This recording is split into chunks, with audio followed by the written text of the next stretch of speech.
Le jour où Ibrahim sentit le fer brûler sa peau sous l'anneau nuptial, personne ne sut dire si c'était la malédiction qui criait enfin vengeance ou simplement l'amour qui prenait ses vraies formes. Personne au village de Kazimba n'avait prévu que le menuisier chercherait la mort en épousant Fatoumata. Personne. Comment aurait-on pu imaginer qu'un homme aussi sage, aux mains aussi délicates pour sculpter le bois, consentirait à traverser le seuil de la forge du diable? Mais voilà ce qu'Ibrahim demanda à sa mère ce matin-là, avant l'aube. « Maman, si un homme meurt pour celui qu'il aime, n'a-t-il pas déjà gagné ?» Binta, sa mère, ne répondit pas. Elle savait ce que tous les anciens savaient. Elle voyait la malédiction danser autour du mariage comme une hyène qui repère la charogne. 3 questions brûlaient dans les esprits. Pourquoi Ibrahim? Pourquoi maintenant? Et pourquoi personne ne peut arrêter ce qui doit advenir? Car la malédiction du forgeron Traoré était aussi vieille que le village lui-même. Chaque enfant qu'il engendrait portait une spirale noire sur le poignet gauche. Et chacun d'eux disparaissait avant ses 30 ans. Ses 3 fils avaient quitté le monde. 2 par des morts bizarres. Un en simplement s'évanouissant comme une fumée. Seule Fatoumata restait. Ibrahim sentait déjà les premiers signes. Une brûlure sourde au poignet. Des rêves où la forge tournait autour de lui comme une bête affamée. Des visions où il voyait d'autres hommes, ligotés par des chaînes de feu, leurs bouches ouvertes sur des cris muets. Les 3 indices flottaient déjà dans l'air, prêts à se dévoiler mais jamais complètement. Un secret dans le sang de Fatoumata. Un choix dans le cœur d'Ibrahim. Une rédemption dans la forge elle-même. Et le village entier sentait que rien ne serait jamais plus pareil après le coucher de ce soleil. Kazimba se réveillait chaque matin sous le poids d'une chaleur qui pesait comme une main de géant. Le village s'étirait entre 2 collines ocres, où le baobab millénaire trônait au centre du marché, ses racines aussi épaisses que le corps d'un homme. Les rues étaient rouges, compactées par 1000 années de pieds nus. L'air sentait le charbon de bois, la bouse séchée, la sauce arachide mijotant dans les marmites en terre cuite, et sous tout cela, toujours, l'odeur métallique du fer que le vent apportait de la forge. Ibrahim Koulibaly était le fils du menuisier. À 32 ans, il était devenu le meilleur de son métier. Ses mains trouvaient la musique cachée dans le bois. Ses yeux voyaient les veines secrètes des planches comme un guérisseur voit les faiblesses du corps. Il sculptait des portes qui parlaient, des chaises où les vieillards pouvaient se reposer en paix, des coffres où les femmes gardaient leurs secrets. Mais Ibrahim était aussi un homme de contradiction. Rigoureux dans son art, il était insouciant dans la vie. Attentif aux détails du bois, il était aveugle aux réalités du cœur. Et pendant 32 ans, il avait cru que la sagesse était de rester loin des dangers. Tout changea le jour où il la vit au marché. Fatoumata descendait le sentier des baobabs au lever du soleil, un panier de charbon rouge équilibré sur sa tête. Elle devait avoir 17 hivernages, peut-être 18. Son pagne était noué avec l'art des femmes de sa lignée, ses cheveux tressés d'or rouge. Ses pieds frappaient le sol en cadence mesurée. Mais c'était son expression qui transperça Ibrahim. Pas du sourire. Pas de la tristesse non plus. Quelque chose entre les deux, la résignation de celui qui connaît déjà son destin. Elle était la fille du forgeron Traoré. Tout le village le savait. Tout le village la fuyait aussi, comme on fuit l'ombre qui suit le soleil. Ibrahim apprit rapidement sa véritable histoire. Fatoumata avait grandi sans mère. Sa mère, Khadija, était morte quand elle avait 3 ans d'une fièvre qui remontait du ventre, une fièvre que personne ne pouvait expliquer. Elle avait été élevée seule par son père, le géant noir reclus près de la rivière asséchée. Ses 2 frères aînés avaient disparu, l'un avait fui le village en silence il y a 10 ans, le second s'était noyé dans le puits il y a 5 ans. Les vieilles femmes murmurent que ce n'était pas vraiment une noyade. Fatoumata livrait le charbon au marché pour vivre. C'était presque la seule fois où le village la voyait. Elle parlait peu. Elle échangeait peu. Elle regardait au loin, comme si elle voyait quelque chose que personne d'autre ne pouvait percevoir. Ibrahim tomba amoureux de cette absence de joie. C'était fou, oui. Mais c'était ainsi. Le moment où tout bascule arriva comme un éclair en plein jour. C'était un matin de marché. Ibrahim vit Fatoumata s'effondrer soudain. Son panier de charbon se renversa. Elle tomba à genoux en criant silencieusement, son poignet gauche brûlant d'une lumière rouge. Tout le village l'entoura. Mais personne n'osa la toucher. Ibrahim écarta la foule et la prit dans ses bras. Ce qui suivit fut une révélation qui glaça le sang de chacun. La spirale sur le poignet de Fatoumata, celle qu'on voyait à peine d'habitude, s'illumina en tremblant. Et une voix sortit de sa bouche. Pas sa voix. Une voix ancienne, grinçante, celle d'une femme morte depuis longtemps. Le temps approche. Le feu réclame son dû. Avant 3 lunes, l'étincelle rencontre le bois. Et le bois brûlera. Fatoumata reprit ses esprits en sanglotant. Elle regarda Ibrahim avec une terreur absolue. Tu ne dois pas être là. Tu ne dois jamais revenir, supplia-t-elle. Mais Ibrahim avait déjà compris le message. Le premier indice s'était révélé, la malédiction se réveillait. Ce soir-là, il affronta le forgeron. La forge était un gouffre de feu quand Ibrahim y entra. Traoré y travaillait, marteau en main, sa vieille peau bosselée par les cicatrices. Il ne se tourna pas, mais sa voix arriva comme du tonnerre éloigné. « Je sais ce que tu viens me demander, menuisier. » La réponse est non. « Pourquoi ?» cria Ibrahim. Traoré se tourna enfin. Dans ses yeux brûlait une souffrance millénaire. « Parce que chaque homme qui épouse ma fille absorbe la malédiction. Et la malédiction dévore son porteur de l'intérieur. Il y a déjà eu cet avant toi. Déjà eu cet homme qui pensait que l'amour pouvait tout sauver. Il leva son bras. La spirale sur son poignet brillait d'une lumière interne. Aucun ne m'a écouté. Et tous, absolument tous, ont quitté ce monde avant que la lune ne revienne à sa forme première. Le deuxième indice pulsait maintenant, le prix du mariage n'était pas celui qu'on croyait. Et Fatoumata, demanda Ibrahim. Fatoumata, murmura Traoré, est née du jour où j'ai trahi la sorcière Kumba. Elle m'a maudit cette nuit même. Ma fille n'est pas humaine, Ibrahim. Elle est l'incarnation vivante de ma culpabilité. Et elle ne peut être libérée que par celui qui choisira de mourir en acceptant la vérité.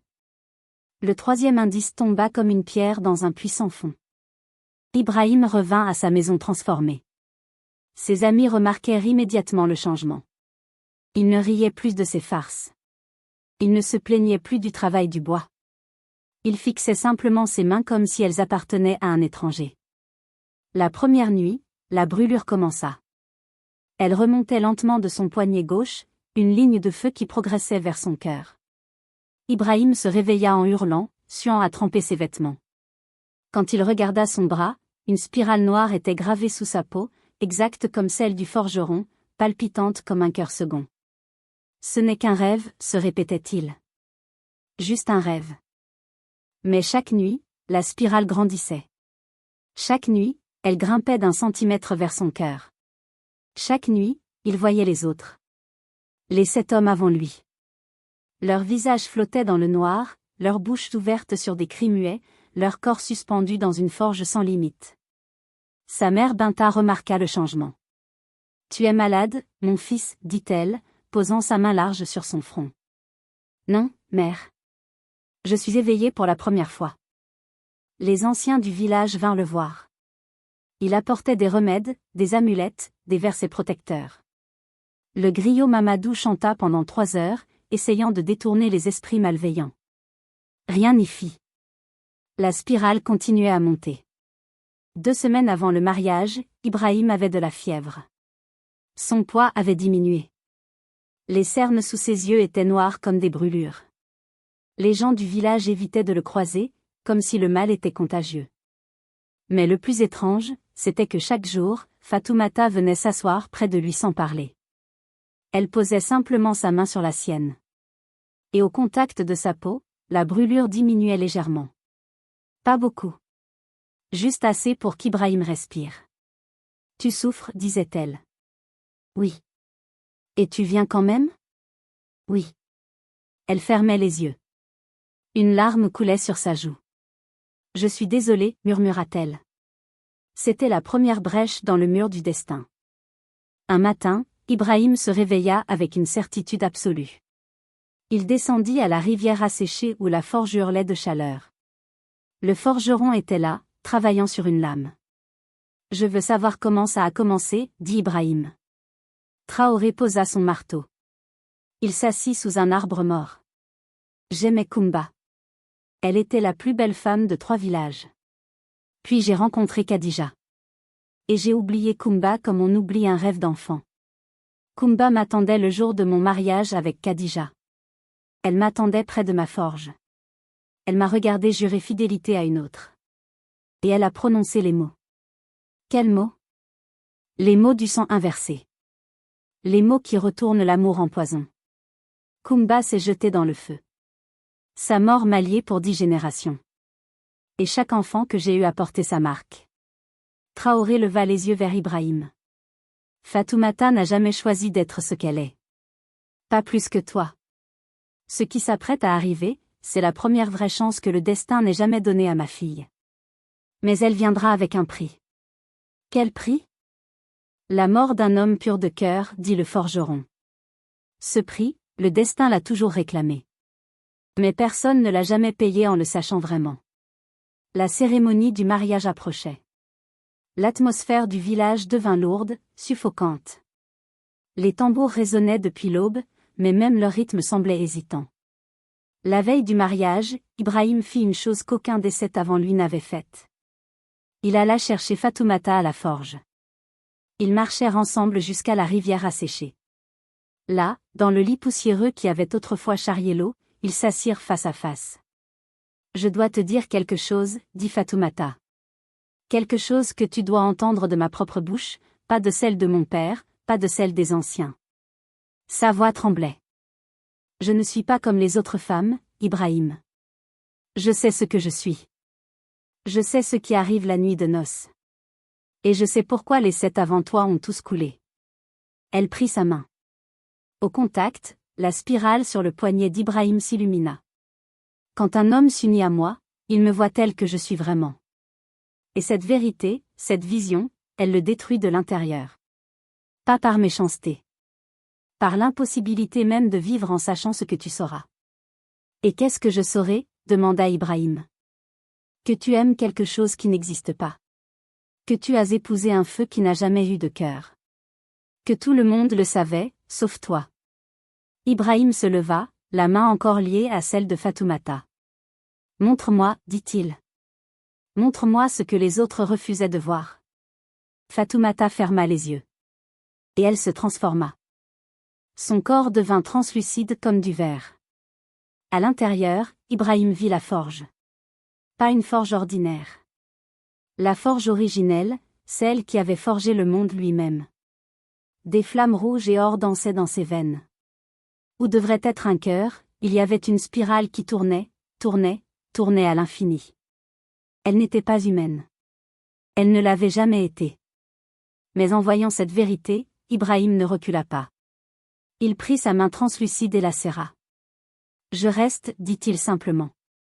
Pendant la dernière nuit avant le mariage, la peur prit possession de tout le village. Les femmes priaient. Les hommes aiguisaient leurs couteaux comme s'ils pouvaient combattre le destin. Les enfants marchaient en silence. Binta, la mère d'Ibrahim, vint le trouver une dernière fois. Mon fils, dit-elle, je ne peux pas te sauver de ce choix. Mais je veux que tu saches quelque chose. Avant que tu sois né, ton père et moi, nous avons visité une voyante. Elle a dit que tu serais en proie à une douleur immense, mais qu'à travers cette douleur, quelque chose d'ancien serait libéré. Je n'ai jamais compris ces mots. Jusqu'à maintenant. Ibrahim étreignit sa mère. Et dans cette étreinte, il sentit la transmission. Le courage des ancêtres. La force de tous ceux qui avaient souffert avant lui. La nuit de noces arriva. Les 2 jeunes mariés furent conduits à la paillote préparée à l'écart du village. Les murs étaient couverts de fleurs qu'on n'avait jamais vues, fleurs noires qui semblaient absorber la lumière. La lune était pleine, rouge, sanglante au-dessus du monde. Quand les anciens les laissèrent seuls, Fatoumata et Ibrahim se retrouvèrent dans l'obscurité brûlante. La température de la pièce monta progressivement. Bientôt, ils transpiraient à grosses gouttes. « Embrasse-moi, dit Fatoumata, avant que je ne devienne ce que tu dois voir. » Ibrahim l'embrassa. Et à cet instant précis, les murs explosèrent. Ils n'étaient plus dans la paillote. Ils étaient dans la forge. La forge éternelle. Immense, sans limite, s'étirant dans toutes les dimensions. Et suspendus dans le vide flottaient les 7. Les 7 hommes avant Ibrahim. Ils brûlaient. Non pas consumés, mais en combustion perpétuelle. Leur peau se régénérait constamment, se brûlait, se régénérait à nouveau. Leur bouche était ouverte sur des hurlements sans fin, des cris qui résonnaient à travers tous les mondes. Ibrahim reconnut le premier. Amadou le guerrier, celui qui avait demandé Fatoumata 15 ans plus tôt. Je vois, dit Ibrahim, acceptant la terreur sans la combattre. La douleur frappa comme un feu absolu. La spirale sur son poignet n'était plus noire. Elle était blanche incandescente. Elle progressait à travers son bras, vers son cœur. Tu comprends maintenant, demanda la voix de Fatoumata, qui n'était plus sa voix. Ibrahim tomba à genoux. La douleur était inimaginable. C'était comme si on extirpait son âme avec des pinces de fer chauffées à blanc. Les 6 autres apparurent soudain autour de lui. Leurs voix superposées en un hurlement unique. Nous avons déjà essayé. Nous avons déjà refusé. Nous avons déjà lutté. Rien ne sert. La malédiction ne peut pas être brisée. Peut-être pas, souffla Ibrahim à travers la souffrance. Mais elle peut être acceptée. C'est à ce moment que la vérité finale émergea de l'obscurité. Ibrahim vit. Il vit ce qu'aucun autre n'avait vu. Il vit que Fatoumata n'était pas la malédiction. Elle en était la prisonnière. Elle aussi brûlait depuis le jour de sa naissance. Elle aussi était torturée par sa propre nature. Et chaque homme qu'elle aimait, elle le brûlait non par méchanceté, mais parce qu'elle ne savait pas comment faire autrement. Et dans cette compréhension, Ibrahim fit quelque chose que les 7 autres n'avaient jamais fait. Il s'approcha d'elle, avança sa main tremblante vers la spirale qui tournoyait où son cœur devrait être. « Je ne te demande pas de t'arrêter, dit-il. Je ne te demande pas de changer. Je ne te demande pas d'être sauvé. Je te demande juste de ne pas être seul. » Et il plongea sa main dans la spirale.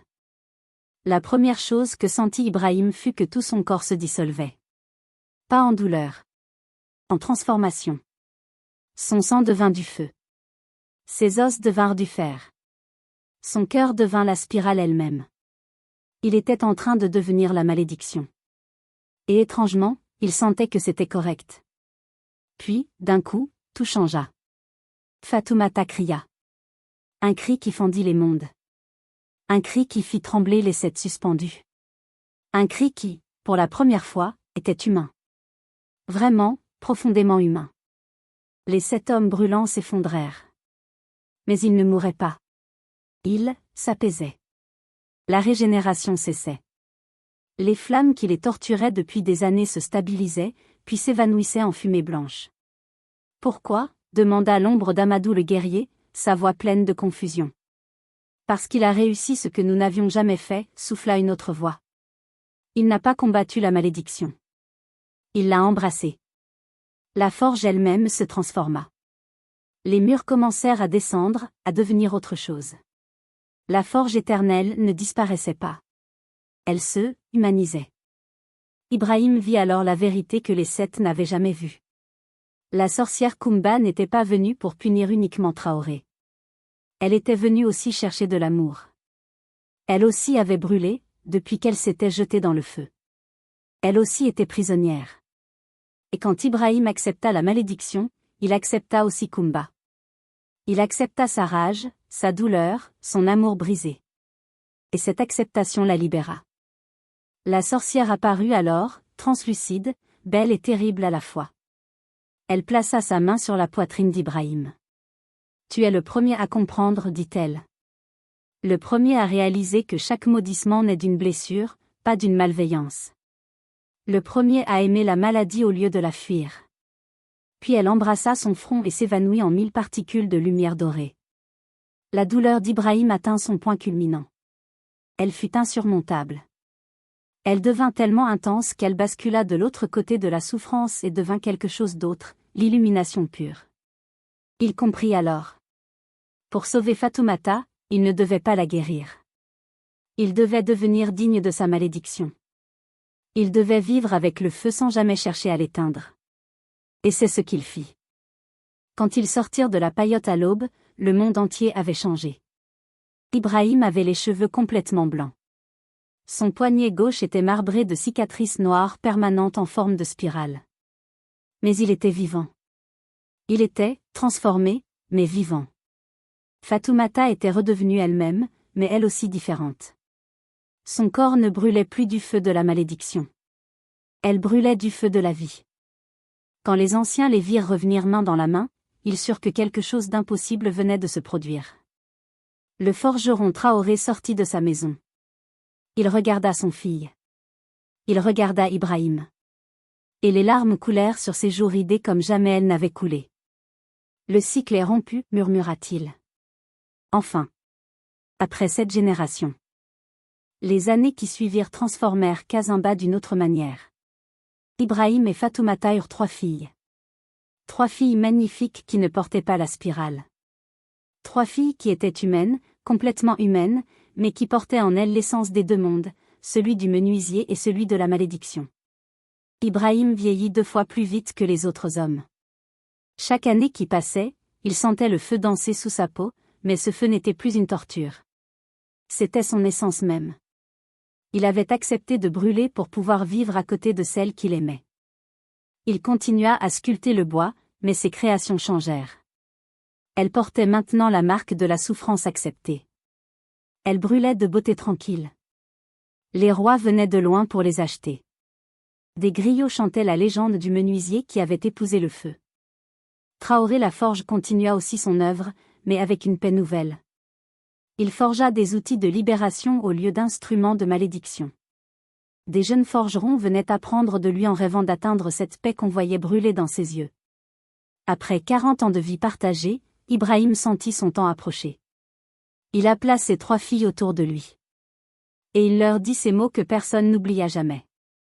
Mes enfants, la plus grande malédiction du monde, c'est le refus de voir la souffrance de l'autre. C'est de tourner le dos quand on devrait embrasser. C'est de fuir quand on devrait rester. Mais la plus grande bénédiction, c'est de choisir de souffrir avec celui qu'on aime. C'est de devenir un avec la douleur au lieu de la combattre. Et c'est ainsi qu'on transforme la malédiction en grâce. Fatoumata prit sa main. Elle ne pleura pas. Elle brûlait simplement, comme elle avait toujours brûlé, mais cette fois avec un cœur qui battait en rythme avec le sien. Et quand Ibrahim ferma les yeux pour la dernière fois, la spirale sur son poignet s'évanouir, laissant place à une simple cicatrice blanche, belle et pacifiée. C'est ainsi que la malédiction du forgeron devint la plus grande leçon d'amour que le village de Kazimba ait jamais connue. Et quand les griots la racontent encore aujourd'hui, autour du feu des veillées, les cœurs des enfants s'accélèrent. Car c'est une histoire vraie. L'histoire du prix du courage. L'histoire de ce qu'on accepte de perdre pour celui qu'on choisit d'aimer. Et surtout, l'histoire de la transformation qui arrive quand on cesse de combattre la douleur et qu'on apprend, enfin, à l'habiter.